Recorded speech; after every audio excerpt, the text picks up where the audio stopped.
Sir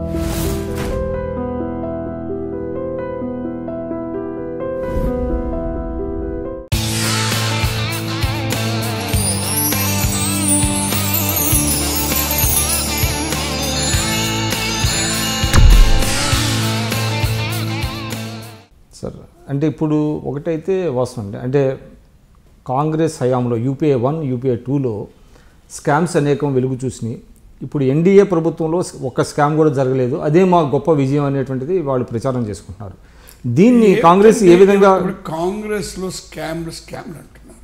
Reliance విషయంలో gas price నేను నిర్ణయించింది అయింది, సో దట్ ప్రివేల్ అయింది. రెండవది టెలికామ్ది ఏ కారణం చేతైనా మళ్ళీ మొత్తం క్యాన్సిల్ అయింది. కోల్ బ్లాక్ అలాట్మెంట్ మొత్తం క్యాన్సిల్ అయింది.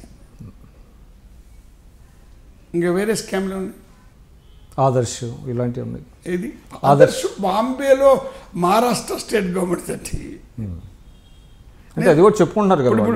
ఇప్పుడు ఒక ఇంప్రెషన్ కలగడం వేరు,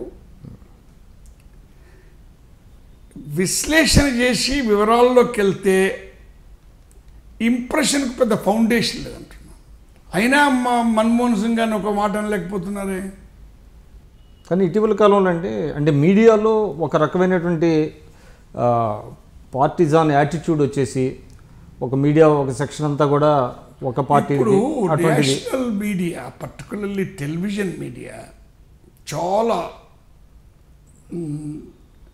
పక్షపాత దృష్టితో పనిచేస్తున్నాయి. ఇక నేను దాని గురించి చెప్పాల్సి అంటే వాళ్ళు ప్రజల అభిప్రాయాన్ని మలచగలుగుతారా ఆ మీడియా? అవకాశం ఉందా? ఇప్పుడు సోషల్ మీడియా ఇన్ఫ్లుయెన్స్ ఎక్కువ ఉందండి.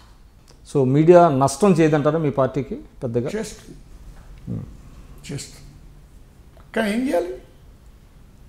మేము మీడియా ఫ్రీడమ్ పైన నమ్మకం మాకు ఉంది కదా. సో కొన్ని మాటలు నమ్మినప్పుడు దానివల్ల నష్టం కూడా వస్తుంది. సిద్ధాంతపరంగా కొన్ని విషయాలు నమ్మినప్పుడు దానివల్ల నష్టం వస్తుందండి. మేము ఎన్నికల పోటీ ఇష్టప్పుడు కొన్ని సందర్భాల్లో కొన్ని తప్పనులు మేరకు మించి చేయకపోతే ఓడిపోతాం అంతే. గెలుపు కొరకు ఏం చేసినా తప్పు లేదంటే దాని సిద్ధాంతం ఉందానికి చట్టం ఎందుకు, సూత్రాలు ఎందుకు? సార్ ఒకటైతే వాస్తవం కదా సార్, ఇటీవల కాలంలో ఎన్నికలు చాలా కాస్ట్లీగా మారినాయి. మీ బోటి వాళ్ళు మెయిన్ స్ట్రీమ్ పాలిటిక్స్లో ఉండేవాళ్ళు ఎలాగ కోపపోతున్నారు? ఏదో మాకు పాత పేరుతో కోపపోతున్నాం, అయినా మాకు ఇబ్బంది అయింది. ఇటీవల నేను ఓడిపోవడానికి ఎన్నో కారణాలు 2005 ఓడిపోయాను పార్లమెంట్లో. ఇది ఒక ప్రధానమైన కారణం. అయినా నేను చెప్పదలుచుకోలేదు. ఏ కారణం చేత నువ్వు ఓడిపోయినావు దాని గురించి కుంటి సాగు చెప్పడం ఏంటి? అంటే ఈసారి కూడా అది కూడా మీకు ఒక ఇబ్బంది అవుతుందేమో నెక్స్ట్ ఎలక్షన్స్లో కూడా?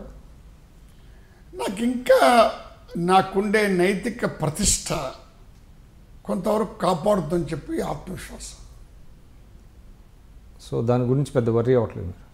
వరి అయితే ఏం చేయగలం? ఇప్పుడు వరి అయినంత మాత్రంలో మన సూత్రాన్ని ఉల్లంఘించలేం కదా. ఉల్లంఘించకపోతే రిటైర్ కావచ్చు కదా. 45 సంవత్సరాలు ఎమ్మెల్యేగా ఎంపీ ఉన్నానండి.